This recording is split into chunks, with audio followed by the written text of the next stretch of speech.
আসসালামু আলাইকুম। একজন মানুষ কতটি সিম ব্যবহার করতে পারবে এবং এই যারা বেশি সিম ব্যবহার করেন বা অনেক সিম ব্যবহার করছেন এবং বা আপনার নামে অনেক সিম রেজিস্ট্রেশন আছে, তাদের জন্য কিন্তু একটা দুঃসংবাদ।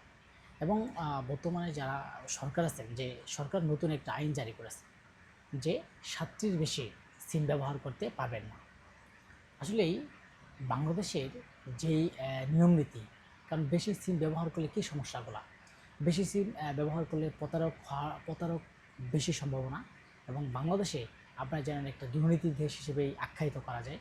এবং বিভিন্ন জায়গায় এই সিম দিয়ে মানুষকে একটা প্রতারণের ফাঁদে ফেলে এবং মানুষকে তাদের জিম্মি করে রাখে। আপনারা জানেন বর্তমানে যে স্বরাষ্ট্র উপদেষ্টা, তিনি আজকে একটা জায়গায় ঘোষণা দিয়েছেন, যে সংবাদ সম্মেলন করে বলেছেন যে বর্তমানে মানুষ ৭টির বেশি সিম ব্যবহার করতে পারবে না। আপনারা জানেন যে যারা বর্তমানে আপনারা যারা আছেন, যে অনেকের নামে আছে 10টা 12টা বা 15টা সিম, অনেকে খোঁজখবরও নেয় না সে সিম কোথায়। কিন্তু আপনাদের জন্য ভালো, অনেকেই মন খারাপ করে বলতে পারেন যে স্বরাষ্ট্র উপদেষ্টা যেই কাজটা করেছে তার চেয়ে আগের যে সরকার আছিল, ওই সময় আমি আমার মন যা চাইছে তাই সিম ব্যবহার করেছি।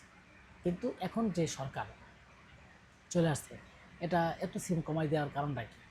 আসলে অনেকের জন্য, যে যারা শিক্ষিত এবং ছেলেবেলে আছেন, যারা স্টুডেন্ট, তারা আমরা অনেকেই দেখেছি যে তারা অনেকগুলো সিম কিনতো, বিশেষ করে এমবি বা মিনিটের আশায় একটা সিম অল্প টাকাতে কিনে সে অনেক এমবি শেষ হয়ে যেত, এমবিগুলো থাকতো, এবং এমবি যখন শেষ হয়ে যেত তখন কিন্তু সিমটা বিক্রি করে বা সিমটা ফেলে দিত রাস্তায় বা যেখানে ফেলে দিত।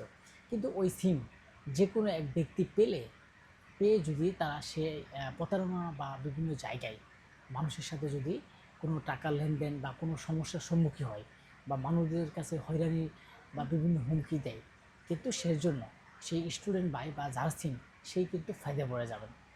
যে কারণে বর্তমান সরকার যেই মানুষের নিরাপত্তার কথা ভেবে এবং বাংলাদেশের জনমানুষের নিরাপত্তার কথা ভেবে তিনি সিমের সংখ্যা কমিয়ে দিয়েছেন।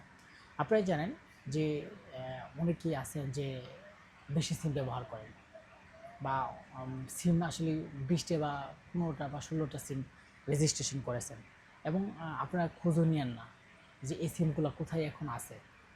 আপনারা, সরকার একটা নির্দিষ্ট টাইম দিয়েছে, যে টাইমের মধ্যে অল্প কয়েক দিনের মধ্যেই আপনার যেই নির্দিষ্ট সিম, সেই সিমগুলো আপনি রেখে বাকিগুলো আপনি কাস্টম কেয়ারে, প্রত্যেকটা সিমের কাস্টম কেয়ারে গিয়ে বাদ দিতে পারেন। আর যদি বাদ না দেন, তাহলে কিন্তু বাংলাদেশের যে আইন অনুযায়ী এবং সরকার যে জারি করেছে, আপনার 7টা সিম বাদে যে কোনো সিম আপনার বন্ধ হয়ে যেতে পারে, এবং 7টা সিম বাদে মানুষ আর সিম ব্যবহার করতে পারবে না। অনেকে বলতে পারে যে আমার যে একটা সিম ব্যবহার করি, আমার ছেলে মেয়ে বা সবারই, তাদের এখনও ভোটার হয় নাই, আমি আমার পক্ষ থেকে বা আমি রেজিস্ট্রেশন করে তাদের সিম দিচ্ছি। কিন্তু আপনারা সেটা করতে পারেন, কিন্তু আপনাদের নিরাপত্তার জন্য, বাংলাদেশে মানুষের নিরাপত্তার জন্য বাংলাদেশের যে স্বরাষ্ট্র উপদেষ্টা, তিনি যে দিক নির্দেশনা দিয়েছেন, আসলেই আমি মনে করি যে একটা মানুষের একটা সিম হলেই এনাফ। কারণ অনেকেই আছেন যে এক জায়গায় গ্রামীণ নেট পা, আরেক জায়গায় অবি নেট পা, আরেক জায়গায় এয়ারটেল নেট পা, আরেক জায়গায় বাংলালিংক নেট পা, আরেক জায়গায় টেলিটক নেট পা। এরকম মানুষের চিন্তা ভাবনা আছে যে আমি অনেক জায়গায় যে যখন যেখানে যে নেট পাই, সেই নেটেই কিন্তু আমি সিম ব্যবহার করি। তা আপনি ব্যবহার করতে পারবেন। কারণ দেখেন, বাংলালিংক, গ্রামীণ এবং টেলিটক, এয়ারটেল, রবি সব কিছু মিলে কিন্তু 5টা সিম হয়। তা 5টা সিমের ভিতরে আপনাকে 7টা সিম ব্যবহার করার জন্য সরকার ঘোষিত করেছে। আপনারা জানেন যে এখানে বেশি সিম না, এখানে হচ্ছে 7টা সিম থেকে আপনার 7টা সিম, এখানে তো আপনার 2টা সিম হলেই আমি মনে করি যে আনাপ। তারপরেও আপনি প্রত্যেকটা সিমই যদি একটা করে ব্যবহার করেন, তাহলেও আপনার 5টা সিম হবে। কারণ তার থেকেও আরও 2টা বেশি দিয়েছে বর্তমান যে সরকার উপদেষ্টা আছেন তারা। আসলেই আপনি আমার নিরাপত্তার জন্য, মানুষের নিরাপত্তার স্বার্থ চিন্তা করে বাংলাদেশের সরকার যে সিমের যে আইনটি করেছেন বা সিম 7টি সিম ব্যবহারের জন্য উপযুক্ত করেছেন, আমরা তাদেরকে ধন্যবাদ জানাই। কারণ বাংলাদেশে আপনারা জানেন যে আপনাকে বিকাশে ফোন দিয়ে আপনার কাছে টাকা দাবি করবে বা আপনাকে ধরে নিয়ে যাবে, বা বিভিন্ন জায়গায় আপনাকে হয়রানিমূলক কিছু কথা বলে আপনাকে প্রতারকের ফাঁদে ফেলে আপনাদের কাছ থেকে টাকা হাতিয়ে নেবে। কিন্তু সেই সুযোগের জন্যই অনেকেই আছেন অনেক সিম ব্যবহার করেন, তখন কিন্তু কাস্টম কেয়ার বা সরকার থেকে এতগুলো সিম তারা নিয়ন্ত্রণ করতে একটু হিমশিম খেয়ে যাচ্ছে। যার কারণে বাংলাদেশের যে আইন, যদি 7টি সিম হয়, তো আমি মনে করি বাংলাদেশের মানুষ 7টি সিম এরকম খুব কম মানুষই ব্যবহার করে। যারা গ্রাম অঞ্চলে আছেন বা গ্রাম অঞ্চলে থাকে, হয়তো সবাই ব্যক্তিগত একটা থেকে 2টা সিম ব্যবহার করে। কিন্তু এই সিমগুলো ব্যবহার করে কারা? স্টুডেন্ট যারা পড়াশোনা করে, বা এমবি নাই, বা সাধারণ কিছু ইয়ং জেনারেশন পোলাপান আছে, তারা এই সিমগুলো বেশি ব্যবহার করে। কী কারণে? তারা এমবির আশায় বা মিনিটের আশায় একটা সিম কিনে, এই সিম এমবি এবং মিনিট শেষ হওয়ার পরেই সিম কিন্তু রাস্তাঘাটে যেখানে সেখানে ফেলে দেয়, এবং তার নিরাপত্তা ঝুঁকিও রয়েছে এখানে।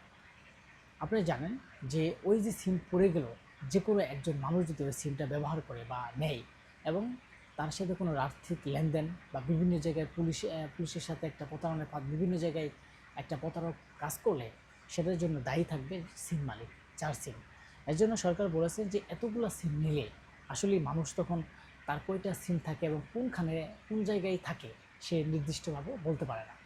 যে কারণে তিনি কখনো খুঁজে নেন না যে তার নামে যে সিমগুলো আছে আসলে কোথায় আছে, কী অবস্থায় আছে, কেউ কথা বলছে কিনা, তার সিম কেউ ব্যবহার করছে কিনা।